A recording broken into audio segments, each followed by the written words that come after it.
There Can you you hear go. me? Yep.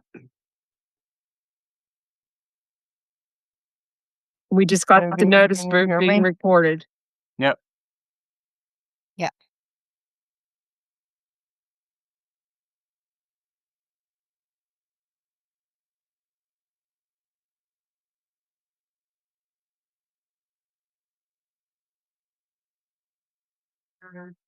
Okay.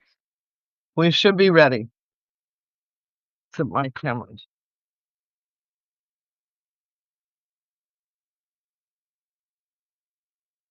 I am so sorry about that. Can you hear me now? Yes. Can anybody hear me? Yes. Yeah, we can hear you. Yes, perfect. Okay. And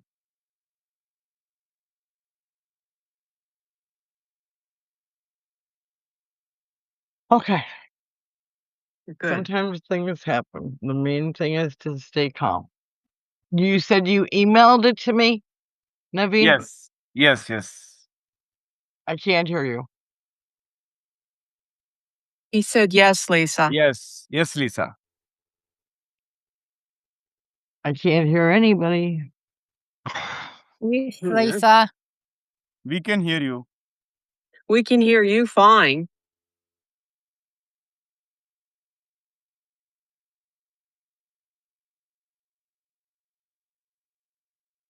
All right, can you hear me? Yes. Perfect. I can hear all of you. Great. Oh, gosh. Okay. It looks like we're ready to start. So I am so sorry that happened, but it gave 15 more minutes for people to come on. And thank you all for being here. We're going to skip introductions and go straight into the speech. But we would like to introduce Naveen. And Naveen is an Indian IT professional, corporate leader, global podcaster, author, and TEDx speaker based out of Hyderabad, India. He is widely recognized as the founder and host of The Guiding Voice, a prominent global podcast focused on career growth, leadership, and personal development. So without further ado, I am looking forward to introducing Naveen Samala.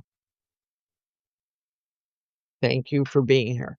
Thank you. Thank you, Lisa. Thank you, everybody, for having me here. And I'm so excited to be here. And let me start sharing my screen. So, what we'll do is for the next 45 minutes, I'm going to talk about my journey as an author and also a little bit about why I have written this latest book, 69 Naked Truths. I hope you can see this. This is my third book. Yeah. And apart from that, we will also do a quick writing exercise, assuming you are all interested to write by yourself and become an author if you're not already one. And in case if you're already an author, probably I would love to hear your perspective and your thoughts into how did you begin your writing journey. All right, so let me start sharing my screen. Lisa, I've requested for screen share access. I gave you access. All right, perfect. Thank you.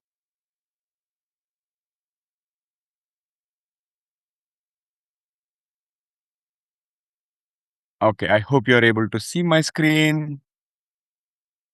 Almost. It's thinking. There you go. All right, super, super. So this is the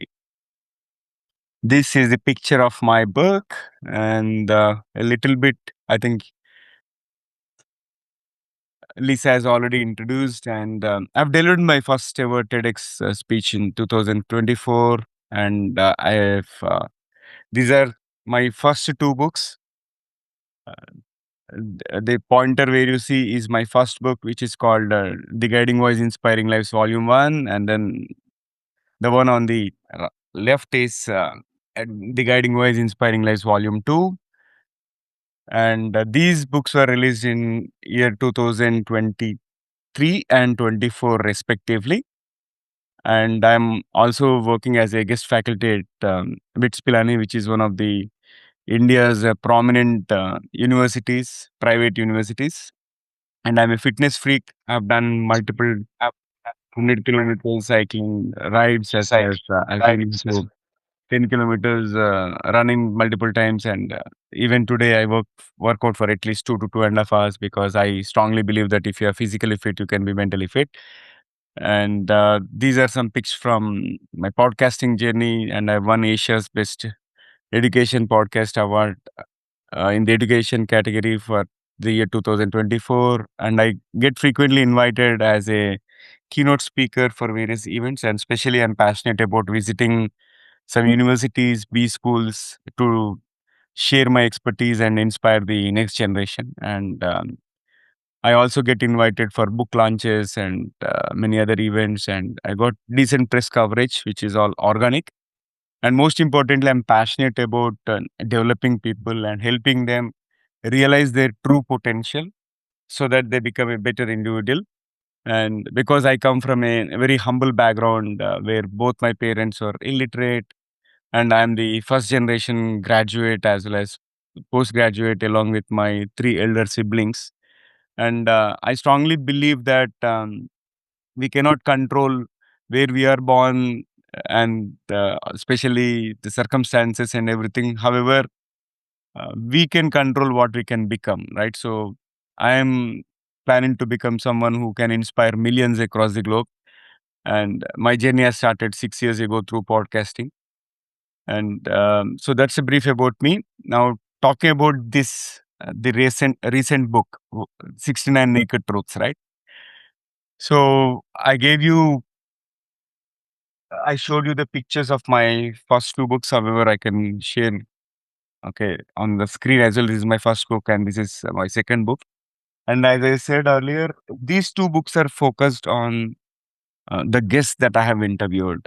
Okay, and those who are coming from a different background and who have really experimented with their careers and who have excelled in the profession that they have chosen, and they have something unique to share with the world. I thought, let me highlight them in the form of a book, and published volume 1 and volume 2.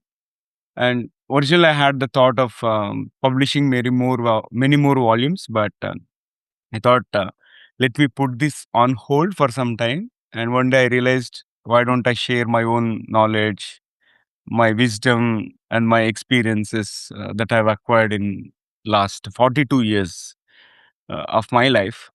And I'm also an avid reader. I have read many books. And talking about my favorite, Seven Habits of Highly Effective People is one of my favorites, and also The Alchemist and The Monk Who Sold His Ferrari. These are some books which have influenced my thought process. And when I started thinking about my next book, this 69 Naked Truths, at that time I was reading this Art of Thinking Clearly. And also, I was invited to another book launch event by Bhavna Tur, who wrote the Conscious Choice. So I was inspired by these two books in terms of how do I keep my content crisp. Like, for example, both these books focus on small chapters of 2 to 3 pages each. And however, when it comes to the conscious choice, I love the illustrations, okay, which are given at the end of every chapter. So I thought my next book should also have small chapters, okay, which are easy to read, and also it should have illustration. Okay, so instead of putting the illustration at the end of every chapter, I have put the illustration at the beginning of every chapter. So this illustration, I hope you can see it on the camera. So this illustration briefly talks about what the chapter is all about. So essentially, I wanted to distill all my learnings, both in terms of my personal life, professional life, relationships, money, and also the psychology of people around me, and also consumer behavior. Because on day-to-day basis, we buy a lot of things, and sometimes we make conscious choice, sometimes we buy it because of fear of missing out, because of various other influencing factors, or maybe because the offer is so compelling and we don't want to really miss it out. The fear of missing out creeps in. So likewise, I started putting in different things, okay, which are part of our day to day life. And this book reflects my personality. Like, I'm very candid and very, very straightforward. And all the truths that I've presented are raw, uncomfortable, and really naked. And the reason they're uncomfortable is I've not sugar coated the content. The content is something which is put in black and white, and it is intended to people from, I mean, intended readers are people from all walks of life, whoever is age 20 and above. So somebody who are in their 20s or 30s, if they're reading this book, they're lucky because they can proactively lead their life. And somebody who is in 40s, 50s, 60s, 70s, and 80s, they can reflect upon their life experiences to the maximum extent, and they can resonate saying that, yes, I've gone through this kind of situation. Yes. Or in some cases, probably they might have not come across it, at least they will learn. But I'm sure there will be a lot of key takeaways for everybody, whoever is reading the book. And the reason behind the title, Naked Truths, because since it is putting the truths black and white, I thought it should reflect, okay, something wherein you are stripping off something, right? And bringing it to the reality. That's why it is called as naked. And since I'm presenting truths, it is naked truth.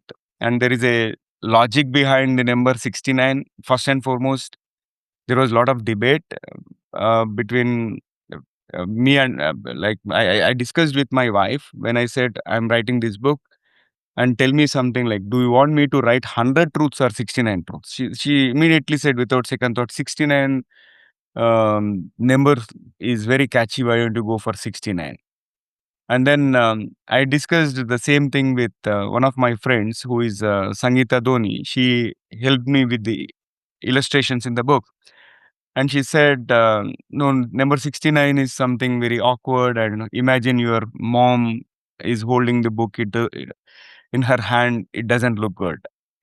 However, I gave a lot of thought into it, and finally I decided 69 because the 6 and 9 numbers are something which are intertwined. And most importantly, if you write 6 on the ground, right, and somebody is reading from the other side, it looks like 6, and somebody on the opposite side, they think it is 9. So 69, 6 and 9 represent the perception as well as reality of life. And since every truth has both dimensions which I've presented, what we actually think versus what is the actual reality. So I've gone by 69 truths. And then what about remaining 31 truths, or what if I come across more truths which I want to present in life? I decided the title for my next book also. It will be just 69 and then more naked truths. So which means I'm going to have a kind of superscript more over here and 69 more naked truths. So that is the logic. And if you have any questions, you can interrupt me during any point in time. And I'm not monitoring the chat. Lisa, do you have any questions coming in? Yeah, I'm monitoring the chat and I don't see anything. All right. Thank you. I'm assuming. Except that I think your friend left. Arun? All right. So let me talk a little bit about my writing journey. Like, Oh, and there was one from Sally. Sally said that she plans to visit you in September. She's traveling to India. excellent. I look forward to meet you, Sally. So I'm based out of Hyderabad, and I don't know if you have chance to visit Hyderabad, or else if you're going to Bangalore or something, do let me know. So, talking about the writing journey of this particular book, like I maintain a draft Word document, Okay, as and when something comes to my mind, I used to enter it if I'm in front of my laptop, and sometimes if I'm on my evening walk, or if I am somewhere maybe waiting at the doctor, or if I am traveling by metro, if some thought comes to me, then I simply used to text myself or text my wife about the topic. So likewise, this has been a 2 year plus journey. Okay, before 69 Naked Truths has come into life. Like I've been noting down different topics and different ideas that came to me, and over a period of time, I've collated all the information. And then in 2025, um, I would say not mid, but the second quarter, beginning of the second quarter, I decided yes, I have to launch this book by end of 2025. Then I started spending a lot of time every day. I used to spend about 2 to 3 hours. Sometimes it went up to 5 to 6 hours in terms of refining every chapter, and every topic is backed by real life examples, my own reflection, some through observations, and also I've done some research on the psychological aspects of every topic. And um, my friend Sangeeta has suggested, I have also incorporated a reflective exercise in every chapter, and the reason is very simple. Like, this is the reflective exercise. So nowadays there are so many books that are available in the market, and people read and forget. But unless and until we reflect and we write something, we will not be able to reinforce that particular learning. So that's why the purpose of this reflective exercise is it will give the reader an opportunity to reflect on, okay, the truth that is shared and how they behaved initially, and also it will give them an opportunity to correct in future, right? So and that is how reflective exercise has come into life. And illustrations again were created with the help of my friend Sangeeta Dhoni, and we have used a few artificial intelligence tools here to generate the illustrations. However, it was not a straightforward approach. Like we have gone with at least 3 to 4 iterations for developing, for creating each of those illustrations. And because when the illustrations were generated for the first time, I felt okay, it was good, but maybe after a week, once I'm revisiting, I was not satisfied. So again, we tried giving different prompts, and we ensured that the illustration that is created is reflecting the chapter content. So that is how it all started.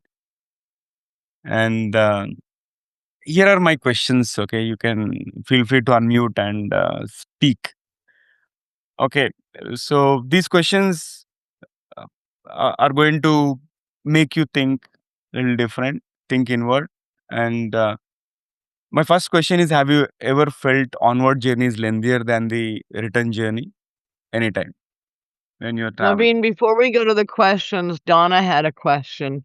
And Yes, her Donna. question was, do the real life examples come before the topic? No, they are intertwined within the topic. Every topic has the introduction, and followed by real life examples, and then there will be the reflective exercise. Thank you. Okay. So I'm sorry, please continue. Yeah. So have Did you you ever want to felt? do these? Did you want to do these questions as table topics? Yes, I think we can do it as a table topics, and Did you want me to take timer? yes, please. That would be Okay. great.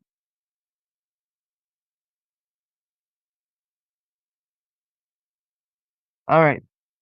So wait 1 second.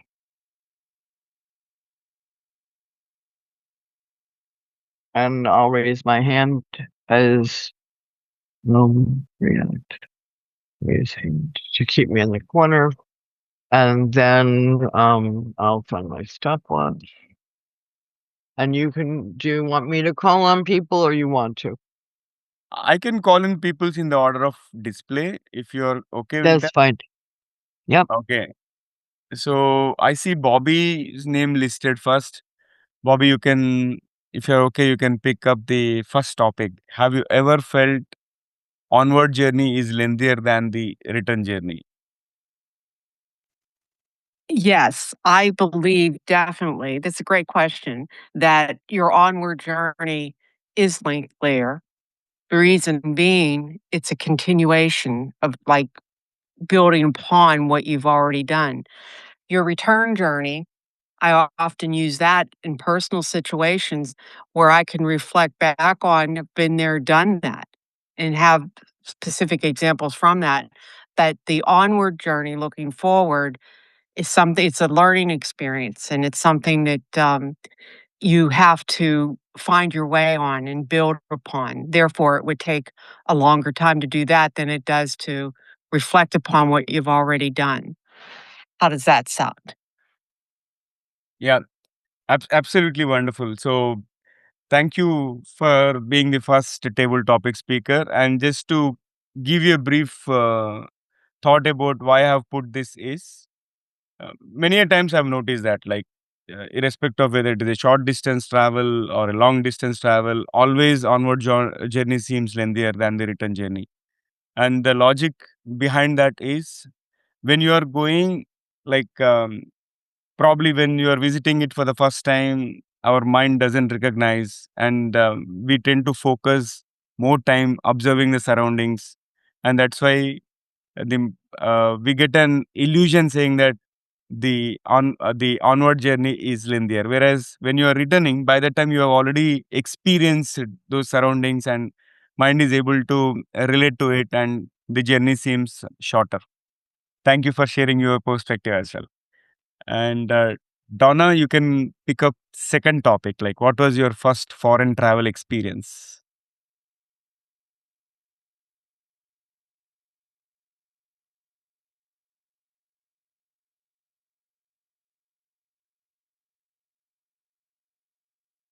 Donna, can you hear me?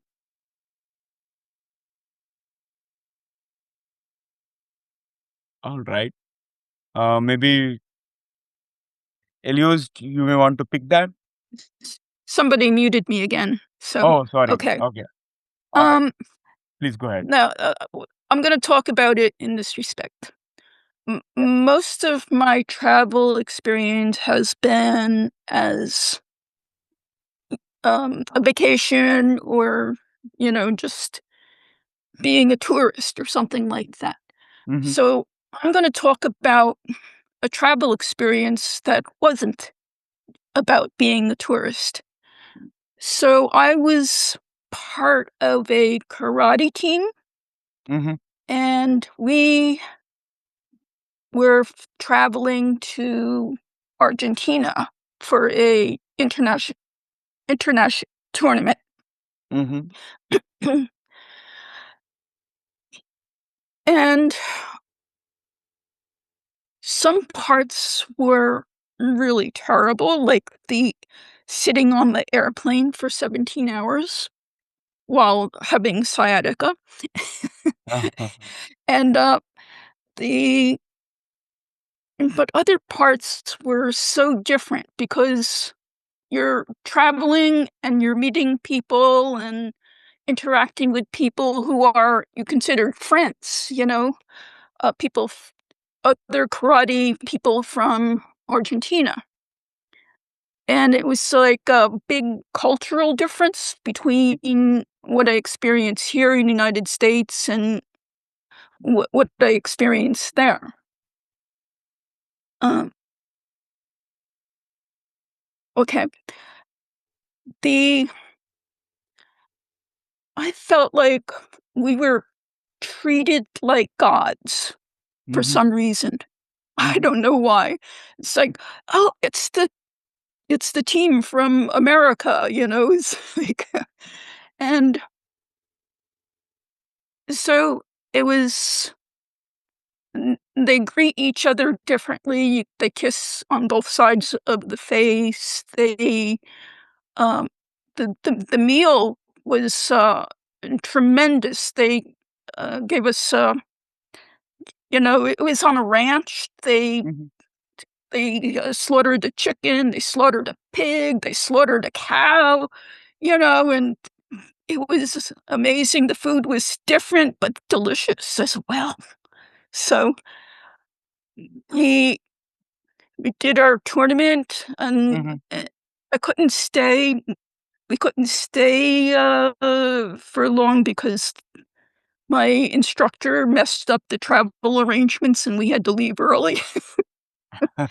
So it's like, um, and I remember I'm trying to have the conversation with somebody, and we're using a language translator on the phone. It's like, "Oh, do you like Stephen King?" It's like, "Oh, yeah, I like his books." So it's like so we communicated on the phone. It's like and, so, it was a great experience, and I'd love to have more, except it's very expensive, and it's a very long airplane trip. Yeah. Oh, back to you, Naveen.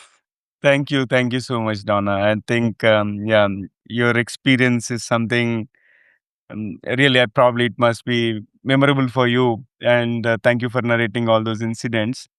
And I'll give you a different perspective about my own first foreign travel. Like I've been to the United States in 2015 on my first ever business trip, and I was traveling solo.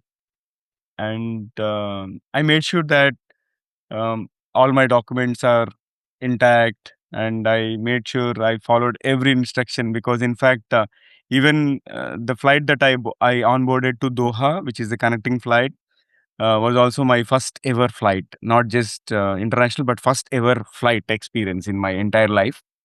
And the moment I went to Doha, and again, everything was new to me. I looked at screens to make sure that I'm not missing my flight. And finally, I landed in the United States. And after that, I took a cab to from Hartford to Connecticut, and I still remember. I think it costed about $150 then, back then. And I checked into hotel, and next day I was supposed to go to office, and I was ready by 7 a.m., though I was supposed to start at 8 o'clock. Why this thing happens is when we come across a new experience, we get into some fearful mode wherein the brain is expecting some sort of fear of unknown, and we want to be extremely prepared. And because amygdala hijack happens during this particular time, and we want to be prepared, and we don't want to miss that particular bus, or we don't want to miss the train, and we want to be extremely prepared. But next time, if you happen to go to the same city, by the time you are acquainted and you have experienced it, and you will not have that kind of anxiety at all. So likewise, first travel experiences, especially to a different city, to different country, they're going to create some sort of anxiety and fear, which can be overcome. However, due to psychological aspects, we get trapped saying that we get extremely prepared for that. Okay, can you relate to that? Anyone? Is that true? In case if you have traveled solo, not in a group, and it is your first experience, or maybe you are just traveling with your family, you have never been there, and you don't know who anybody out there in that particular country or in that particular city. Yeah, I think one of my first foreign travel experiences, I was with Fordham Prep. I had just finished high school and was um going with a chartered group Hmm. through Fordham Prep School, and there were three groups of us. One group went to Spain, one group went to France, and one group went to Germany, but we all flew over to Paris together. And then I was placed in a family where I thought there was gonna be a daughter, and it turned out that there was a son. And I remember calling home and saying I got here fine, I'm really liking Spain, but they gave me a boy. My father wanted to get on that first plane and get me out of that family as fast as possible. But Mhm. it turned out to be a great 6 weeks. I really enjoyed it.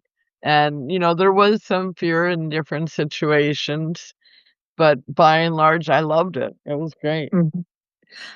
I can relate to this too. I'd like to elaborate on my first foreign travel trip, which was after I got out of college. I had met while I was in college 3 guys from England, from London, England, and they worked at the BBC there, but they were here visiting in the United States in Pittsburgh.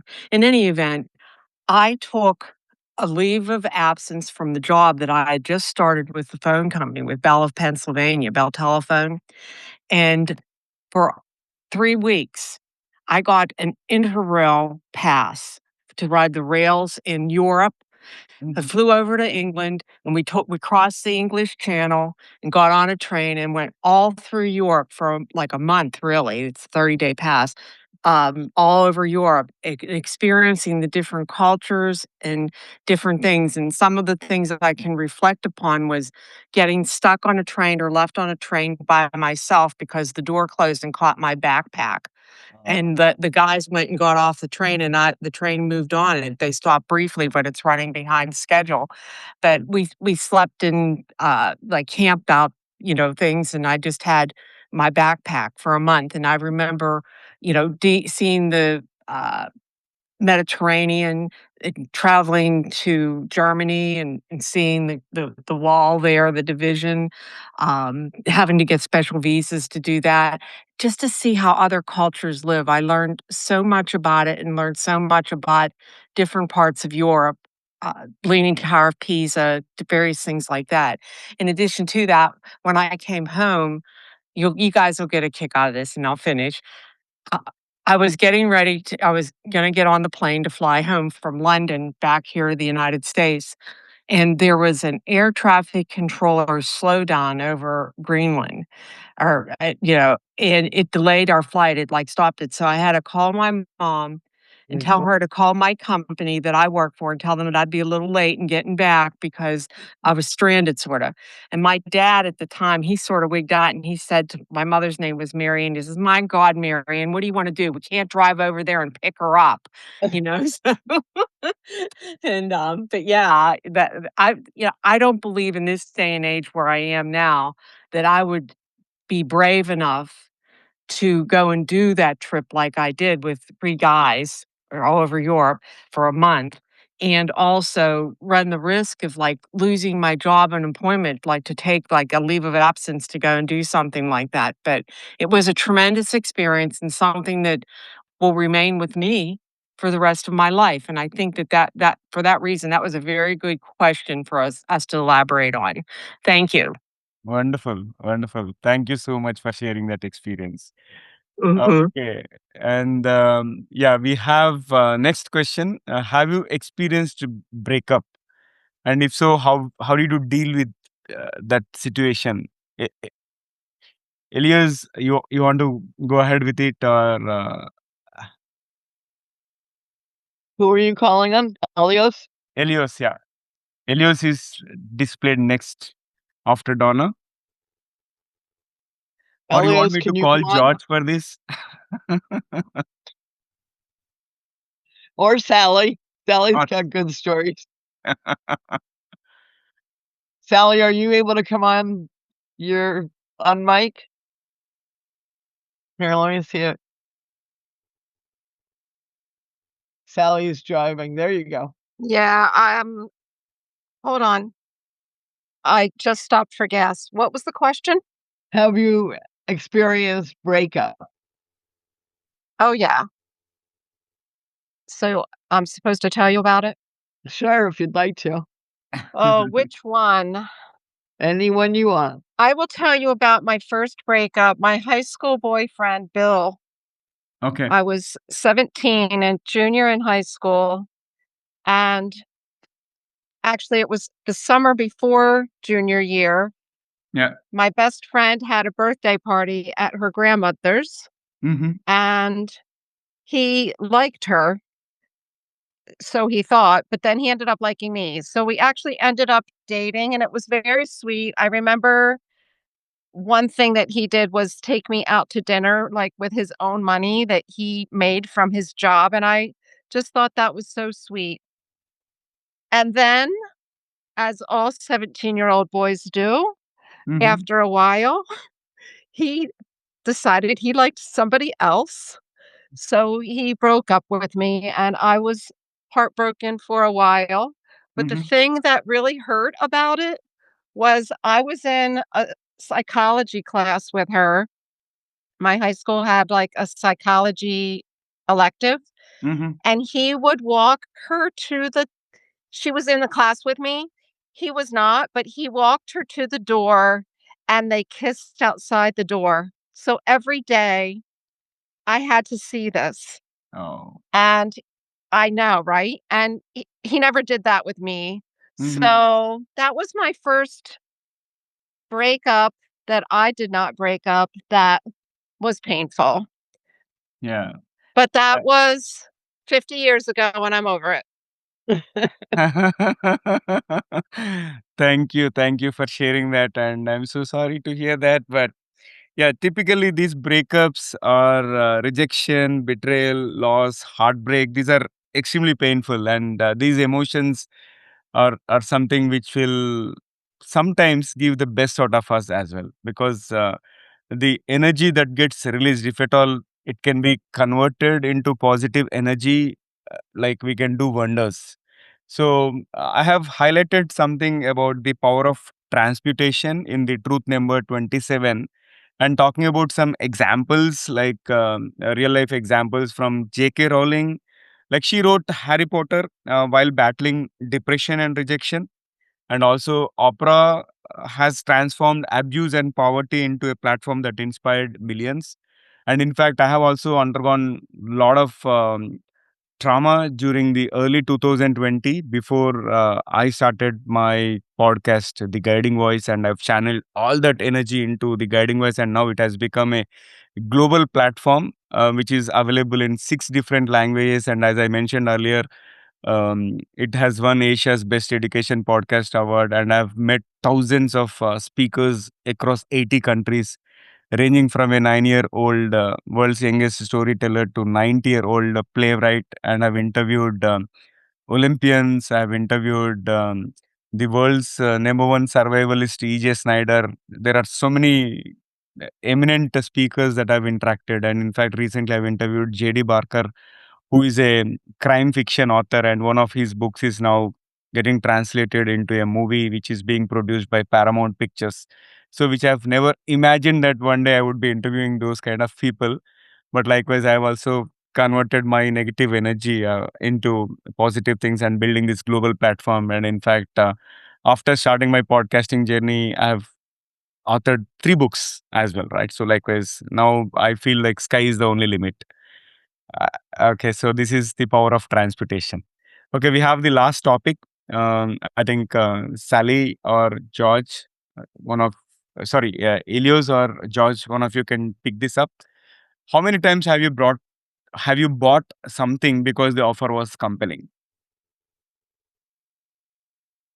So, George, can you unmute? There you go. There we go.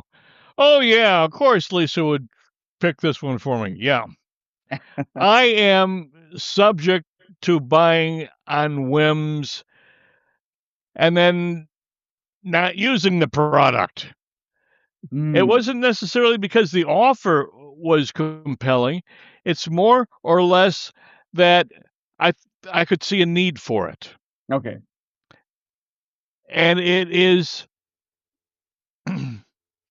usually a gadget of some sort. Many times it is expensive software, and I'm using it, but I've got a full keyboard. I've got a full digital audio workstation in front of me. I've got 3 screens, a laptop sitting over here, studio monitors, audio monitors, and they are things that I wanted to do. This is all used in its hobby, such as that. But there are smaller things that I tend to buy, or if I'm flipping through Facebook, my phone, and I see an ad, oh, Mhm. coffee.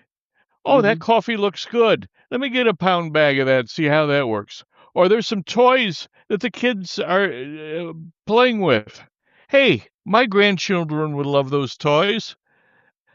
And so I've ordered a few before and sent them directly to my son so that the kids could use it.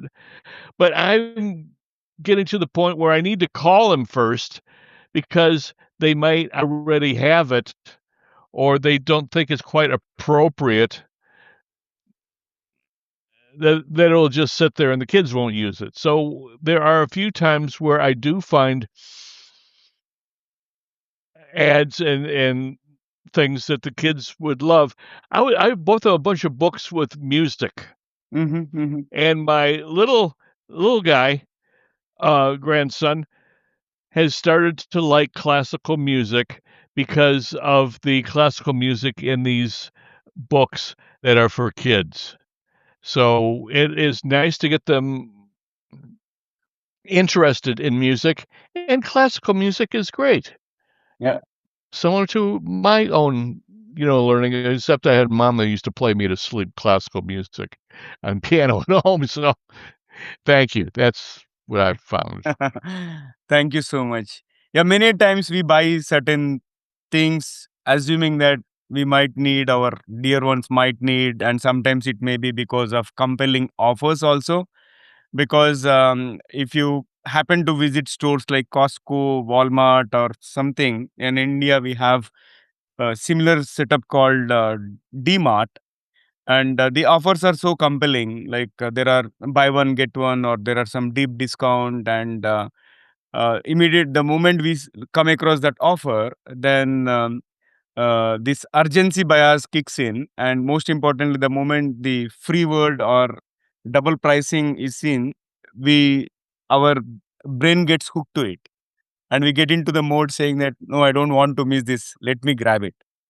Right. So that is how things happen in reality, and irrespective of whether we need it or we don't need it, we buy. So there are two chapters dedicated to this kind of thing. One is the BOGO trap, which is truth number 4, and there is one more chapter which is about the upgrade trap. And when I say upgrade trap, like the moment iPhone 17 is released in the market, and if somebody is already having iPhone 15 or 16, they suddenly start feeling, okay, I'm having a lower version of the phone and it is not working. But ideally, the companies are creating that particular illusion, saying that we have the most shiny object which is already in the market and which works or which does wonders. Though in reality, there are only one or two features which are added as extra, and the current version of the phone works absolutely fine, but we get into that illusion saying that our phone is not working because our mind is already wandering around the new product and we wanted to own that particular piece. So this is about the consumer behavior part. Any questions? No, but Naveen, I don't have any questions, but we just had a new person join the room, my friend Michael Lozier. And did you want to have him answer a question? I think Michael has left. No, he's still here. Is he still here? Okay. Hi, hello, Michael. Hello, Naveen. Hi. So, Michael, I have a question. Like, you can pick up any of these questions, and this is a table topic. Think about, say, behavior of people when they are ordering food as a la carte versus when they are eating at a buffet, or paid recognition versus real recognition. Any of these topics, and speak for about a minute or minute and a half.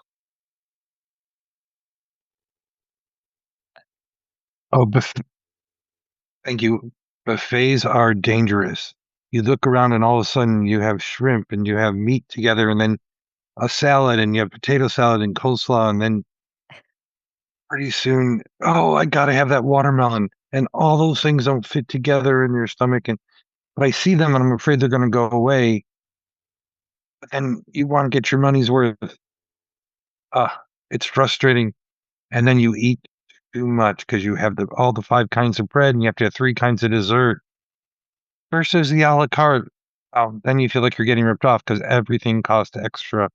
And you say, well, if it was included, what am I going to do for vegetables? Did I get my salad? Don't I want a soup? What about that clam chowder? It's always that age-old dilemma of trying to get the best deal possible, but then eating too much. The rule I try to do is if I'm trying to lose weight, no buffets. If I'm trying to eat healthy, no buffets. If I'm trying to save money, I think it's the buffet. I love when they carve the meat just for you and the way you want it. How can you beat that? They wearing that, the toque, everything. It's there you have it. Buffets are dangerous yet wonderful. A la carte, you can eat much healthier, but you feel like you're getting ripped off. Thank you, Naveen. Wonderful. Thank you so much, Michael. That was a wonderful speech. And I'll give you a different perspective about a la carte versus buffet. Like when you are paying for each and every item, we get to be selective and we order whatever can be accommodated in our tummy. Whereas when it comes to buffet, since you have already paid for it, right, and you can take all as much as you can. So many times I've seen people wasting food. Okay, when they go for a buffet or when they are being treated by somebody else versus when they are spending by their own. So I have presented a fact about the free food phenomena in truth number 11.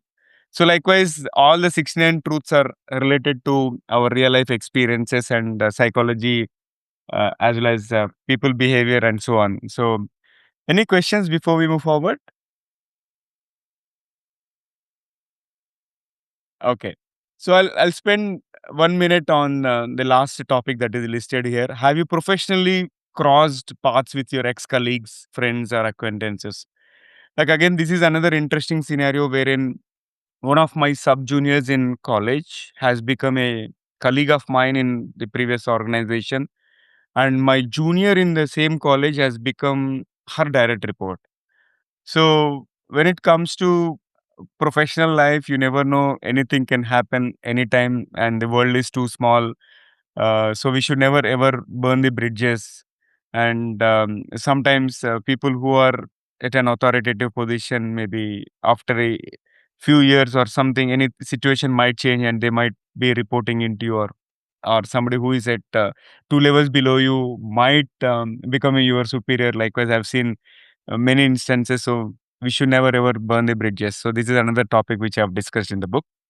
And with that, what we'll do is I wanted to give you a glimpse of testimonials. Like this is read by one of the senior leaders in the industry, and what he said is, it when reading this book, I reminded my grandfather's statement: if you start buying what you like, you may end up selling what you need the most.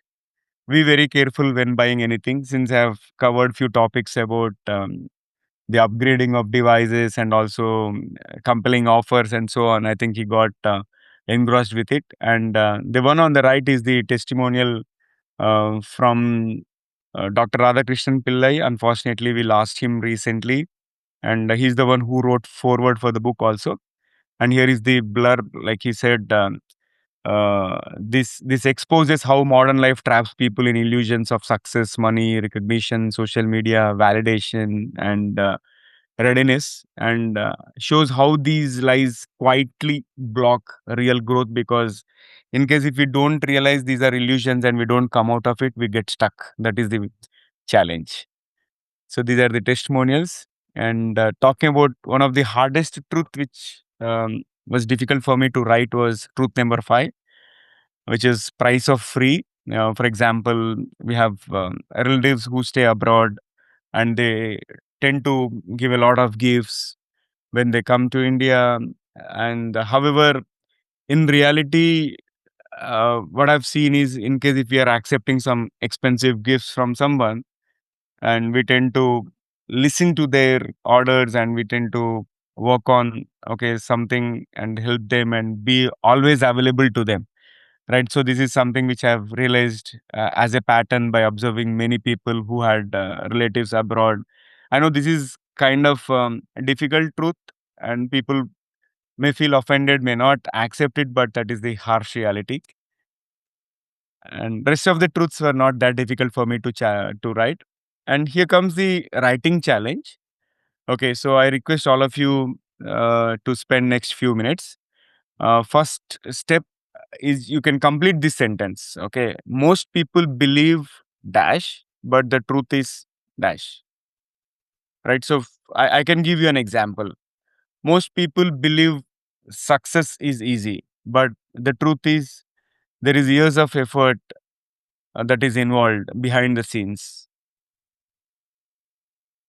Likewise, you can come up with your own version of most people believe dash, but the truth is dash.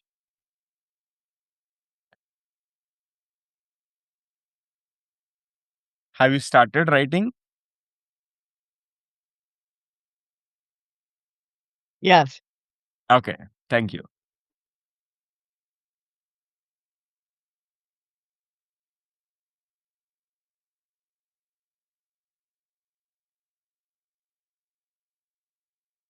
So once you're done with step one, please let me know. Probably you can read that what you have written, and I'm expecting you to complete step one in about 2 minutes.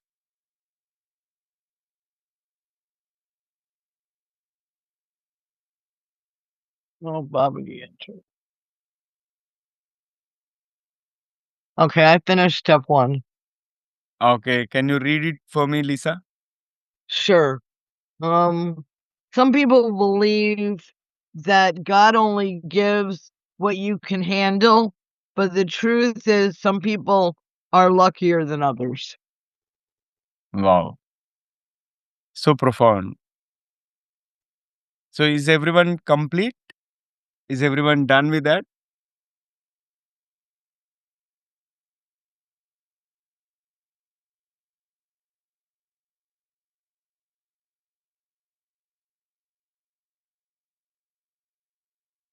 So if you're done with step one, now we can go to step two. Again, you can take about 5 minutes to write a short scene or story or personal reflection illustrating that truth. Why do you think? Why do you think that statement is true, or is there any personal story or scene which will connect to that?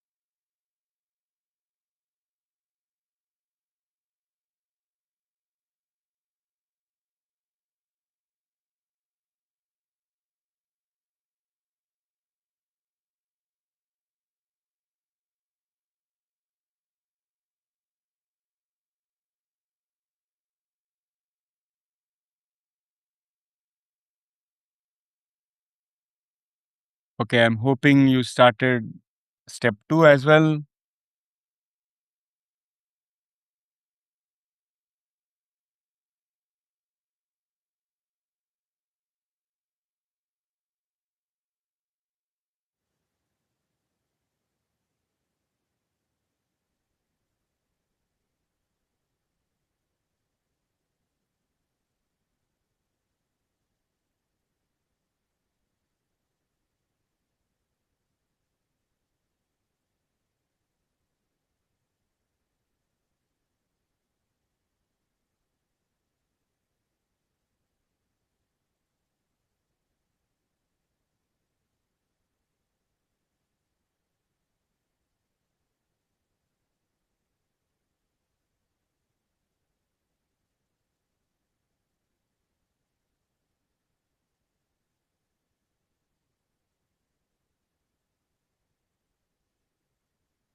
Are you done with step two?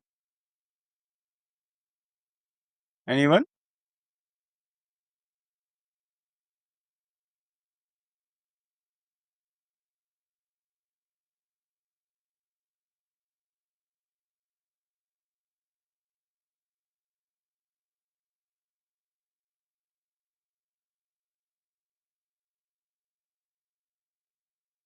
I wrote up something. I thought that maybe what I could do is present it here to you.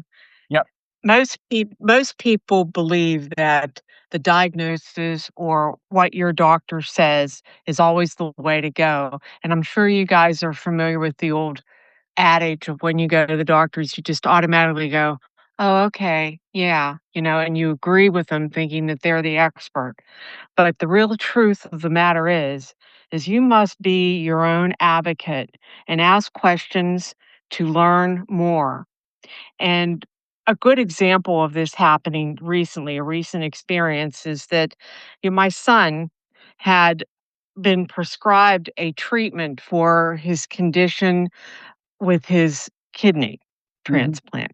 And he said, "Oh, okay." And he scheduled the test and everything and was about to go forward with it when, or without the doctor actually looking into his previous history of the kidney transplant, or without considering the impacts of what he was telling him to do. For example, he was to go get a CT scan done where they were going to use dye. And when you have a kidney transplant, you cannot have that dye that they use for that particular testing inserted into your body because it could harm your new kidney transplant. And yeah, and that had to be stopped. They could still perform the test without that dye, but it just makes it a little bit difficult to read the results. In other words, the dye helps things show up better, and they had to put more effort into the end result to get the results of that.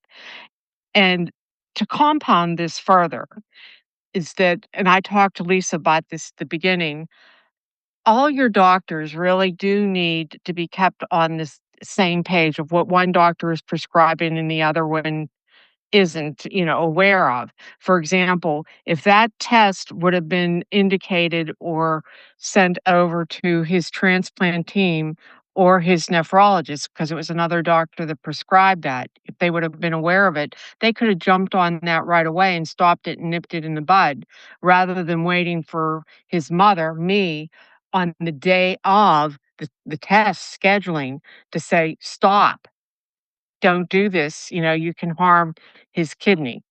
And, that's just, like, one really good example that so many people just assume or believe that the doctor that they went to is the right decision, and whatever they tell you to do, people sit there time after time and go, "Oh, okay," and then go with the flow, which always isn't the way to do it. You have to be your own advocate. Thank you. Wow. Thank you so much for sharing that. And it is so scary. Yeah. And I really appreciate you sharing that, Bobby. And yeah. So, can you give the truth a title?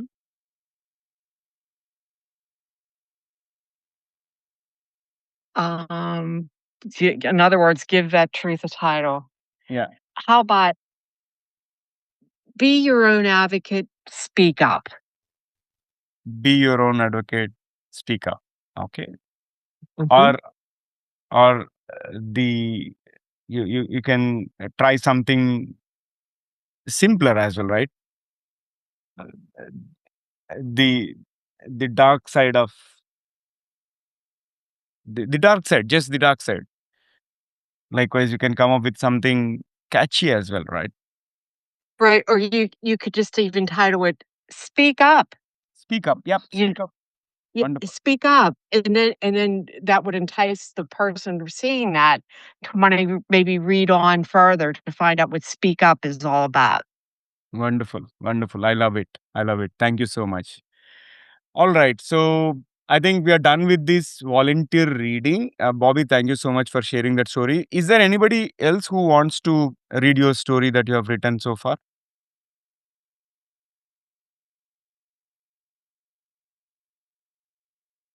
Michael, you want to read yours? Lisa, you're such a good facilitator. I try. I'll probably end up in your podcast eventually. I hope so. Most people believe that supervisors and managers have it easy You never see them working. They're always taking time off and going to lunch. But the truth is, they could work 24/7 and never get anything done. Being one of those people, during the first 6 months of the COVID pandemic, where I worked in the Department of Public Health, we had staff that were in the field doing testing and giving vaccines, and they would do their 12-hour shifts and go home. When they were going home, that's when all my calls started. They left at 6. We had calls from 6 to 7, 7 to 8, 9 to 10. On their days off, we didn't bug them because they had to pay overtime. We didn't get paid overtime. And we'd have calls on Saturday morning, on Sunday morning. There was no days off unless I was out of town and couldn't be reached and said, don't call me. But basically, I didn't have time off for 3 months, no days off. So, yes, it looks like we got nothing. Like I could take off for 2 hours in the middle of the day and go get things done. It looked like I wasn't working. But from the minute I hit my car, I was on the phone till the minute I went to sleep for those months. So I was thinking of the title. It isn't like leaders versus this. It's really the greener grass, right? The grass is always greener on the other side, but it ain't. So I call it, I don't know, not the green grass. I don't know, something like that. Green grass. Quite interesting. Wow, amazing, amazing. Yeah, this is so relatable story as well. Thank you so much for sharing that. All right, so now, yeah, maybe others, since we have heard stories from Michael as well as Sally, sorry, as well as Bobby, maybe others like George or Sally, Ilios, if you're still there, you can tell us like the impact model in terms of what moved you from this story and what is the writer trying to say. Maybe you can pick up, we can pick up Bobby's story first, and one of you can articulate the impact.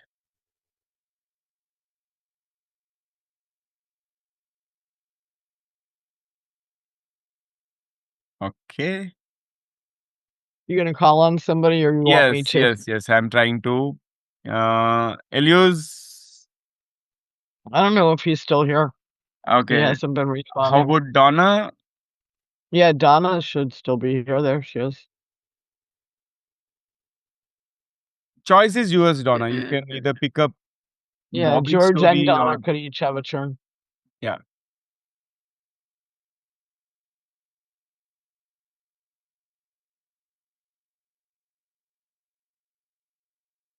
Am I supposed to speak or George? You can. You can speak, Donna. Okay, what are you asking me? My question is like, what moved you from either of the stories, either Bobby's story or Michael's story? Like, what is the inspiration? What moved you, and what is the message that the writer is saying, and what was the strongest part? What would you like to know more, or one suggestion to make it stronger, and what will you remember? Um, I'm thinking about Michael's story about Yeah. um I'm still thinking about a la carte or buffet for some reason.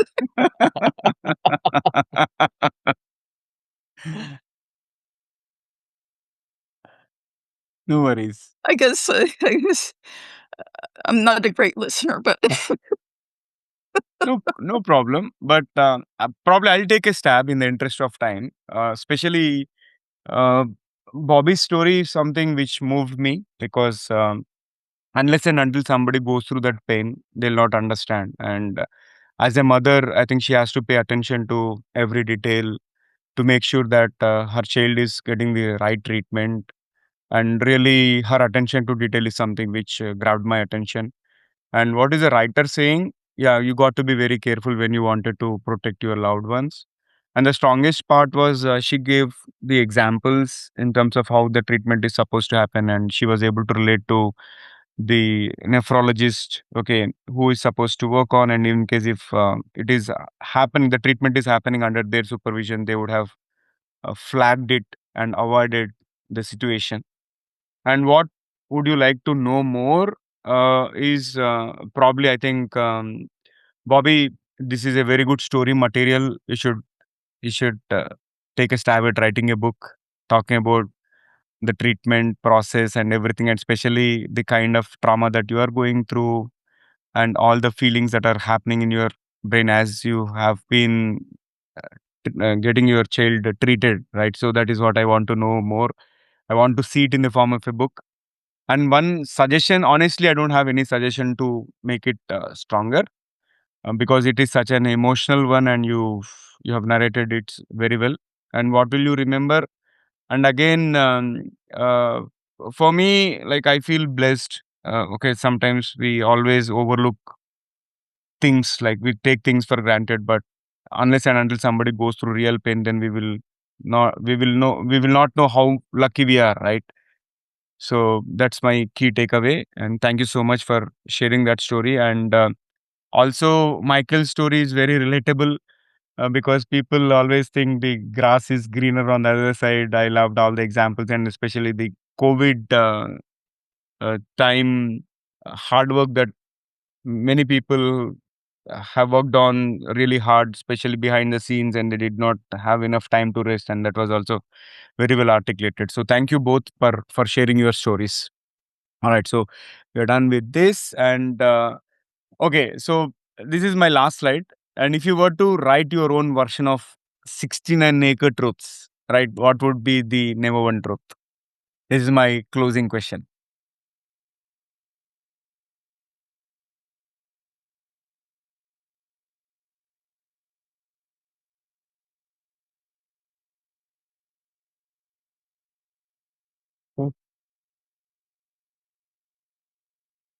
Okay, I think we can go around the table.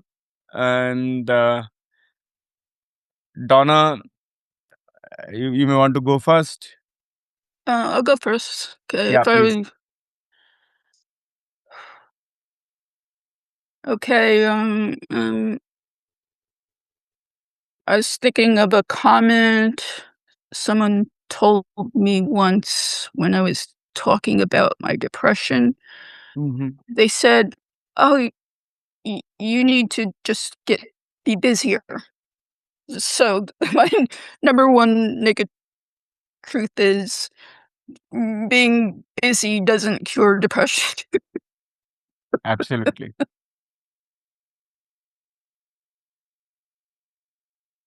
Thank you. Thank you, Donna. George? I would think that you control your own destiny. And it is something that you have to really understand, that whether it's your education, whether Mhm. it's your certification, whether it's the type of jobs you're looking for that are real and practical, that many times you just fall in with luck Yeah. into where you head. And I've been lucky since as I say, I've been in broadcasting all my life, but I've been extremely lucky. And I just fell into jobs both on air and engineering. And then I happened to meet someone that had acquaintances, friends, family friends at the number one job that I always wanted. So that turned out to be something that we really, it was luck, but you create your own luck. Got it. And I appreciate that. So that's Wonderful. I've been doing something that I love to do for my whole life. So thanks. Yeah. Again, we fail to acknowledge how lucky we are, right? And I've seen many of my guests rarely acknowledge the fact that they got tremendous amount of support from their families, right? In fact, I'm doing all these things beyond my professional life, beyond my day job, because of my family support. But we don't acknowledge the fact that how lucky we are. So that's a powerful reminder. Thank you so much. And Bobby? what will be your number one truth?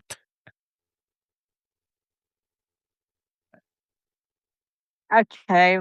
My number one truth with all of this is that you have to create organization in your life and like have something to refer back on or a resource to build upon.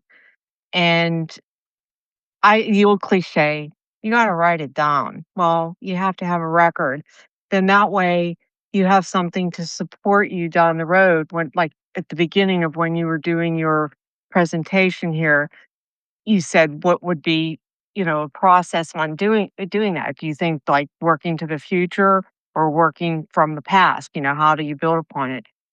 I really believe by having it written down and having a set way of doing things gives you more foundation and more stability to move forward, to do what you want to do and to be successful. Thank you. Wonderful. Thank you. Thank you. Elias? Nope. Okay. Michael? Well, I was going to say what George said. We're lucky, but you make your own luck. But the other one is find your way. Sorry, find your why and act accordingly. Find your why and act accordingly. Superb. Yeah. Purpose is very, very important. And if your purpose is strong, then there is no looking back. Amazing. So, Lisa, maybe I'll conclude with you. To- But yeah, this is tough.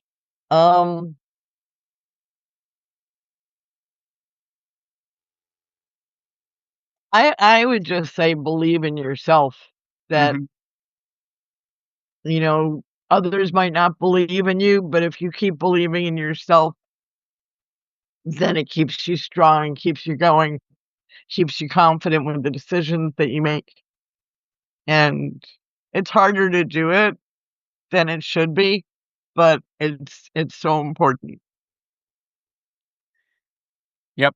I think believe in oneself is very, very important because if we don't believe in ourselves, nobody else will believe in us. That's a powerful reminder as well.